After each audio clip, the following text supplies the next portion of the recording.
উপদেষ্টা আসিফ মাহমুদ সজীব ভুঁইয়ার পদত্যাগের দাবিতে কুমিল্লার মুরাদনগরে এলাকাবাসী বিক্ষোভ মিছিল ও প্রতিবাদ সমাবেশ ডাক দিয়েছে। সেই বিক্ষোভ মিছিলের সামনের যে ব্যানার, সেই ব্যানার কুমিল্লার মুরাদনগর থানার ওসি নিজে গিয়ে ব্যানার ছেড়ে ফেলতে চেয়েছিল। সেখানে ওসি জনরোষের শিকার হয় এবং একজন বাঘের মতো সাংবাদিক ওসিকে যখন প্রশ্ন করা শুরু করে, তখন ওসি কোনো উত্তর দিতে না পেরে ওসি বিড়ালের মতো পালিয়ে যায়।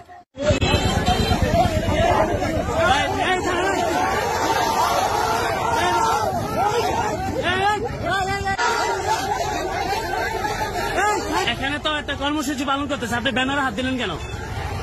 ব্যানারে হাত দিচ্ছেন কেন? না কেন কেন করা যাবে না? গণতান্ত্রিক রাষ্ট্রে কেন মিছিল করা যাবে না একটু বলবেন ওসি সাহেব? না কেন করা যাবে না একটু বলবেন প্লিজ?